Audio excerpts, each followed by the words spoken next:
Hello student, welcome to this video. इसी video में हम देखेंगे कक्षा 6वीं का अर्धवार्षिक मूल्यांकन का पेपर। विषय सामाजिक विज्ञान है, हिंदी माध्यम के विद्यार्थियों के लिए। तो चलिए शुरू करते हैं इस पेपर को। पूरे 1 से लेकर 22 तक के अपना प्रश्न देखेंगे और आपका जो 16 नवंबर को जो पेपर आने वाला है बिल्कुल 100% रियल क्वेश्चन पेपर है। तो सभी प्रश्न आपको एक एक करके जाना है और सभी प्रश्नों के अच्छे से आंसर कंप्लीट कर लेने हैं। तो देखिए, सामाजिक विज्ञान में काफ़ी ज़्यादा उत्तर बड़े होते हैं, इसलिए अभी से आपको कंप्लीट कर लेना है। तो चलिए देखते हैं। प्रश्न आपके 22 हैं इस पेपर में और 50 नंबर का पेपर है। तो 50 में से 50 अंक पाने के लिए पूरा वीडियो देखना, साथ ही चैनल को सब्सक्राइब भी कर लेना। देख सकते हैं यहाँ पर निर्देश दिए गए हैं, निर्देशों को आप पढ़ लीजिए। प्रश्न पत्र में प्रश्नों के उत्तर प्रश्न के नीचे आगे दिए स्थानों में निर्देश अनुसार लिखें और सभी प्रश्न हल करना अनिवार्य है। ये निर्देश पढ़ लीजिए। उसके बाद कार्य यहाँ से प्रारंभ करना है। तो इसमें प्रश्न है आपका, ठीक है। तो प्रश्नों को पढ़कर 1 से लेकर जो 10 तक के आपके हैं वो आपके क्या रहेंगे, वो रहेंगे आपके ऑब्जेक्टिव क्वेश्चन, यानी सही विकल्प वाले। तो पहला क्वेश्चन पूछा गया है, कानून और व्यवस्था को बनाए रखना मुख्य रूप से किसका दायित्व होता है? तो इसका आंसर आपका सी ऑप्शन सही उत्तर हो जाएगा, पुलिस का होता है, ठीक है। तो पुलिस आप इसमें भर लेंगे। अगला प्रश्न हम देखते हैं, आप अपनी छात्रवृत्ति की राशि निकालने के लिए किस संस्था के पास जाएंगे? तो इसमें चारों ऑप्शन हैं, आप देख सकते हैं, विद्यालय, ग्राम पंचायत, अस्पताल या बैंक। तो सही उत्तर जो है इस क्वेश्चन का हो जाएगा आपका बैंक हो जाएगा, क्योंकि छात्रवृत्ति की राशि निकालना है, मतलब पैसे निकालना है, तो बैंक ही जाना पड़ेगा, ठीक है। अगला देखते हैं। क्वेश्चन नंबर 3 है आपका, अधिक वर्षा के कारण आपके घर में क्षति हुई है, क्षति सर्विस के लिए आप किससे संपर्क करेंगे? तो स्थानीय शासन, पुलिस थाना, अस्पताल या बैंक। तो हम कहाँ जाएंगे? तो आप सबको पता है, बैंक में पैसे निकालने जाते हैं, पुलिस के पास कोई भी ऐसा मतलब उसके लिए जाते हैं, कोई भी रिपोर्ट वगैरह लिखवाने हैं कुछ भी, और अस्पताल हम इलाज के लिए जाते हैं। लेकिन हम यदि हमारे घर में कोई क्षति हुई है वर्षा के कारण या किसी भी कारण, तो हम स्थानीय शासन के पास जाएंगे। तो ये ऑप्शन आपका इसमें सही हो जाएगा। स्थानीय शासन यहाँ पर लिख भी देंगे, ठीक है। यहाँ पर स्थानीय शासन आप लिख देंगे इसमें। अगला प्रश्न हम देखते हैं। प्रश्न क्रमांक 4 है इसमें।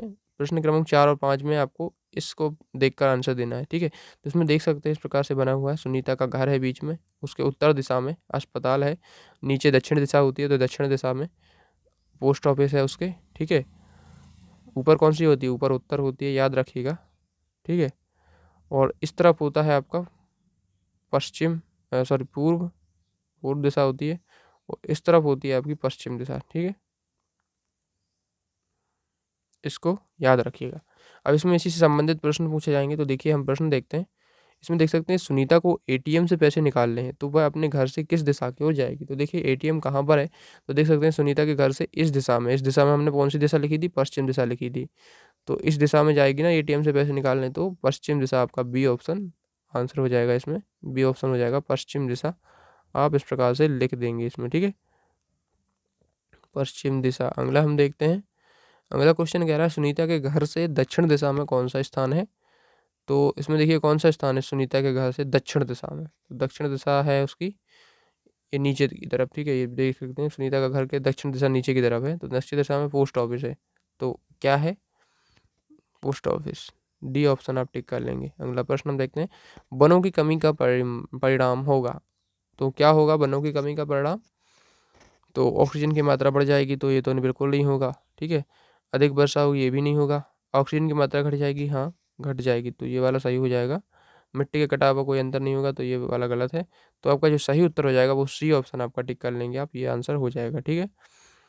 उसके बाद 7वां प्रश्न है, ऊर्जा का वह संसाधन जो पृथ्वी से सीधे धीरे धीरे समाप्त हो रहा है, उससे संबंधित उदाहरण क्या है? तो देख सकते हैं, सौर ऊर्जा है, बायोगैस है, पवन ऊर्जा है या कोयला है। तो ऊर्जा का वह संसाधन जो पृथ्वी से धीरे धीरे समाप्त हो रहा है वह है कोयला, ठीक है। क्योंकि जो कोयला है वो समाप्त हो जा रहा है, वो बन नहीं रहा है। जैसे सूर्य ऊर्जा है तो वो तो काफ़ी ज़्यादा है, वो अनलिमिटेड है। लेकिन कोयला है जो लिमिटेड है, यानी कि अनवीकरणीय है, जिसे हम फिर से नहीं बना सकते बहुत ही कम समय में। अब 8वां प्रश्न देख लीजिए। 8वां प्रश्न है, पर्यावरण सुरक्षा को ध्यान में रखते हुए किस ईंधन से चलने वाले वाहन का उपयोग करना चाहिए? तो इसमें डीजल पेट्रोल तो आएगा नहीं, क्योंकि इससे पर्यावरण प्रदूषण होता है, ठीक है। प्राकृतिक गैस भी उतने ज़्यादा अफोर्डेबल नहीं है, तो इसमें सौर ऊर्जा सबसे सही है, ठीक है। तो इसमें सी ऑप्शन आप टिक कर लेंगे, ठीक है। प्रश्न 9 है जो इसमें दिखाई नहीं दे रहा आपको। तो सरकार द्वारा नेशनल पार्क की स्थापना का मुख्य उद्देश्य है, तो क्या है मुख्य उद्देश्य? तो इसमें ऑप्शन देख लीजिए, तो इसमें सही उत्तर हो जाएगा ऑप्शन नहीं हो जाएगा, वन्य जीवों का संरक्षण। ठीक है, अगला प्रश्न हम देख लेते हैं। 10वां क्वेश्चन कह रहा है कि चांगपा लोगों से संबंधित कौन सा कथन सही नहीं है? तो इसमें सही नहीं है वो है चांगपा घुमंतु नहीं होते हैं। तो ये वाला सही नहीं है, और सही क्या है कि चांगपा घुमंतु होते हैं। ठीक है, इसमें इसलिए ये ऑप्शन सी आपका करेक्ट आंसर हो जाएगा। चांगपा अधिक ऊंचाई पर रहना पसंद करते ही हैं। ठीक है, उसके बाद चांगपा खास तरह की बकरियां पालते हैं, ये भी सही है। चांगपा लोग हरे मैदानों की खोज में रहते हैं, ये भी सही है।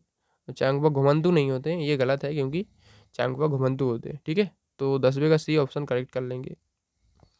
अब देखिए, हमने 1 से लेकर 10 तक के आपके ऑब्जेक्टिव क्वेश्चन पूरे कंप्लीट कर लिए हैं, तो वीडियो आप अभी से लाइक कर दीजिए, क्योंकि आप लोग देखेंगे पूरे प्रश्न पत्र इस प्रकार से आपको प्रोवाइड कराए जा रहे हैं, वो अच्छे से आंसर को सॉल्व करके। तो 11 प्रश्न हम देखते हैं, 11 से 20 तक के देखेंगे, उसके बाद 21वां 22वां हम सभी प्रश्न देखेंगे।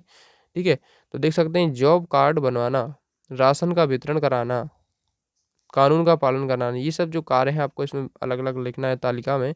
तो देख सकते हैं उचित मूल्य की दुकान है राशन कार्ड का वितरण। ठीक है, ग्राम पंचायत, नगर पालिका, नगर निगम, इनका कार्य है जॉब कार्ड बनवाना। ठीक है, इसी को जो जॉब कार्ड में है इस वाली तालिका में लिख देंगे, राशन कार्ड का इसमें लिख देंगे, और कानून का पालन करवाना इस वाली में लिख देंगे। ठीक है, पुलिस थाना, कानून का पालन करवाना। तो इस प्रकार से 11वां हो जाता है। 12वां प्रश्न देख लेते हैं। आप जिस नगर या गांव में रहते हैं वहाँ किस प्रकार का स्थानीय सरकार है? वो उसके कोई 2 कार्य लिखिए। तो किस प्रकार की सरकार है? तो हम जिस गांव में रहते हैं वहाँ पंचायती सरकार है। कार्य है सड़क बनाना, तालाब का निर्माण करना। यदि आप किसी नगर में रहते हैं तो आप लिख देंगे हम जिस नगर में रहते हैं वहाँ पर कौन सी सरकार है? नगर पंचायत है। ठीक है, तो इस प्रकार से देख सकते हैं, और कार्य भी लिख सकते हैं। अब देखिए 13वां प्रश्न है, बैंक धन का लेन देन किस प्रकार करती है? तो बैंक धन का लेन देन नगद प्रीपेड कार्यों की मदद से या एटीएम की सहायता से करते हैं। ठीक है, तो इसमें आपका इस प्रकार से आंसर हो जाएगा। अब बढ़ते हैं अगले प्रश्न की तरफ। 13वां प्रश्न हो जाता है। क्वेश्चन नंबर 14 है, संकेत चिन्ह बनाइए। तो संकेत चिन्ह आपको बनाने हैं रेलवे स्टेशन, पक्की सड़क, पुल। तो रेलवे स्टेशन का बनाएंगे इस प्रकार से, रेलवे स्टेशन का बना देंगे, ये आपको बन जाएगा। ठीक है, पक्की सड़क का 2 इस प्रकार से बना देने हैं। ठीक है, इस प्रकार से पक्की सड़क ये होती है। पुल का बनाएंगे कैसे? पुल का बनाया जाता है ऐसे। ठीक है, ऐसे पुल बनाया जाता है, ये पुल बन जाएगा। ठीक है, तो ये आप बना सकते हैं, तीनों आपके सामने बने हुए हैं। उसके बाद 15 प्रश्न देख लीजिए। 15 प्रश्न कह रहा है कि दिए गए चित्रों को देखकर प्रश्नों के उत्तर लिखना है। तो चित्र देख सकते हैं, ये चित्र आपका दिया गया है। इस चित्र में देख सकते हैं कि आपका यहाँ पर फलोद्यान है, करीम का घर है, शीला का घर है, विकास का घर है, यहाँ पर विद्यालय है, यहाँ पर कुआं है, यहाँ पर दुकानें हैं। ठीक है, और यहाँ पर देखिए सामुदायिक केंद्र है, यहाँ पर पेड़ लगे हुए हैं, खेल का मैदान है। तो इन सभी को देखकर पूरा नक्शा आपको दिया गया है, आपको बताना है कि कौन सा किस दिशा में है, ये सब बताना है। ठीक है, तो आप देख सकते हैं ऊपर की तरफ उत्तर इसमें दर्शाया गया है, उत्तर दिशा है। नीचे दक्षिण होती है, इस तरफ पश्चिम, इस तरफ पश्चिम। ठीक है, यहाँ पर पश्चिम होती है, यहाँ पर पूर्व होती है। ठीक है, तो इसमें आपको इसी प्रकार से आंसर देने हैं। पहला क्वेश्चन है इसमें, विद्यालय से खेल का मैदान किस दिशा में है? तो विद्यालय कहाँ है? ये है। खेल का मैदान ऊपर की तरफ है, मतलब उत्तर दिशा में होगा। ठीक है, तो विद्यालय से खेल का मैदान उत्तर दिशा में है। दूसरा है, शीला के घर से फलोद्यान किस दिशा में है? तो शीला का घर कहाँ पर है? ये है। फलोद्यान कहाँ पर है? इस तरफ है, तो मतलब पूर्व दिशा में है। ठीक है, तो पूर्व दिशा में है, इस प्रकार से आंसर हो जाएगा। अगला प्रश्न देखते हैं, विकास के घर से दुकानें किस दिशा में? तो विकास का घर कहाँ पर है? विकास का घर ये है, दुकानें कहाँ पर है? इस दिशा में है। ठीक है, तो यहाँ पर आप कौन सा लिख लेंगे? पश्चिम दिशा में है। ठीक है, उसके बाद देखिए, प्रकृति से प्राप्त कोई 3 उपहार लिखना है। ठीक है, तो हमारा ये 15 प्रश्न हो गया। 16वां देख लीजिए। प्रकृति से प्राप्त कोई 3 उपहार लिखना है। तो प्रकृति से प्राप्त 3 उपहार हैं, जल, वायु, पेड़ पौधे। ठीक है, तो इस प्रकार से आप लिख सकते हैं। ये दूसरे नंबर पर आ जाएगा वायु। प्रश्न 17 देखते हैं, प्राकृतिक गैस, बायोगैस, विद्युत ऊर्जा, पेट्रोलियम, सौर ऊर्जा, कोयला, ये आपको दिए गए हैं, और ऊर्जा के उपयुक्त संसाधनों को तालिका में भरना है। ये ऊर्जा के संसाधन है, आपको पता है प्राकृतिक गैस है, बायोगैस, ये ऊर्जा के संसाधन है, विद्युत ऊर्जा जो इलेक्ट्रिसिटी होती है। ठीक है, तो इसमें आपको क्या करना है, अनवीकरणीय जो है, जो नवीनीकृत नहीं किए जा सकते, इनको फिर से नहीं बना सकते हम, और नवीकरणीय जिनको हम फिर से प्राप्त कर सकते हैं। तो देख सकते हैं जैसे कि यहाँ पर प्राकृतिक गैस है, ये अनविकिरणीय है, पेट्रोलियम है, कोयला है, तो ये सब इसमें भर लेंगे। ठीक है, तो इसमें देखो पेट्रोलियम इसमें भर लेना है, कोयला इसमें भर लेना है और प्राकृतिक गैस इसमें। बाकी जो देखिए ये वाले हैं इसमें भरना है, विद्युत ऊर्जा इसमें भरना है और सौर ऊर्जा भी इसमें भरना है। ठीक है, तो इस प्रकार से भर लेंगे।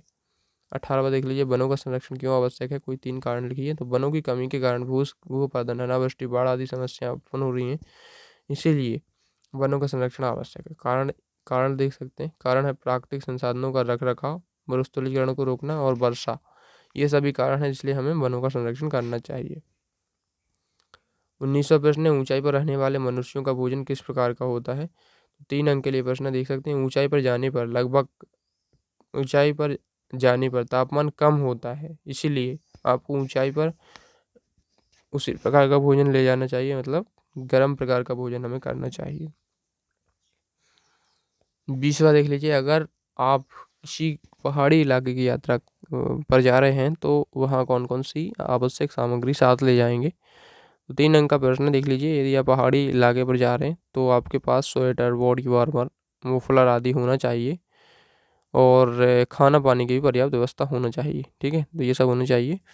अब देखिए 21वां प्रश्न देख लेते हैं। 21वां प्रश्न क्या है इसमें, पर्वतीय क्षेत्रों के आवासों की विशेषता लिखना है। तो पर्वतीय क्षेत्रों के आवासों की विशेषता निम्नलिखित है। पहला है, ये आवास सामान्यतः बहुत ठंडे होते हैं, इनमें तेज हवा चलती है, कुछ क्षेत्रों में शीतकाल में हिमपात भी होता है, मतलब बर्फ भी गिरती है वहाँ पर। ठीक है, इस प्रकार से बर्फबारी होती है, जैसे यहाँ पर बूंदें गिरती हैं पानी की, वैसे ही बर्फ गिरती है वहाँ पर, इतना ठंडा होता है। 21वां हो गया। 22वां है, देखिए यहाँ पर प्रश्न 22 है, ये पूरा प्रश्न 22 है। मानचित्र के मुख्य घटक कौन कौन से, उनका वर्णन करना है। तो 22वां प्रश्न अंतिम प्रश्न है, जो कि 5 नंबर का है, और 21वां भी 5 नंबर का था, देख सकते हैं आप। ठीक है, तो देख सकते हैं यहाँ पर हो जाएगा। मानचित्र के 3 घटक होते हैं, दूरी, दिशा और प्रतीक, इनको आपको वर्णन करना है। तो दूरी देख सकते हैं, मानचित्र एक द्विआयामी रेखांकन होता है, पूरे विश्व या उसके किसी भाग को कागज के टुकड़े पर दिखाता है। ठीक है, दिशा का इस प्रकार से लिख सकते हैं और लिख सकते हैं प्रतीक का। तो इस प्रकार से देख लीजिए, मानचित्र में दिशा के बारे में जानकारी होती है। अधिकतर मानचित्र पर ऊपर के उत्तर लिखा जाता है, ऊ यानी उत्तर लिखा जाता है। प्रतीक देख सकते हैं, मानचित्र पर अन्य जानकारी भी दिखानी पड़ती है, तो हम प्रतीक के माध्यम से दिखा सकते हैं। जैसे कि हमें लोहा दर्शाना है, किसी जगह पर लोहा पाया जाता है, जैसे ठीक है, कोई हमें बंदरगाह दर्शाना है, कोई हमें वहाँ पर एयरपोर्ट दर्शाना है, कुछ भी ऐसा दर्शाना हो तो हम उसको किसी भी चिन्ह के द्वारा दर्शा देंगे। ठीक है, तो इस प्रकार से प्रतीकों का हम उपयोग करते हैं। इस प्रकार से हमारे प्रश्न 1 से लेकर 22 तक के सभी प्रश्न कंप्लीट हो चुके हैं। तो वीडियो को लाइक कर दीजिए, चैनल पर नए सब्सक्राइब कर लीजिए। मिलते हैं अगले वीडियो में।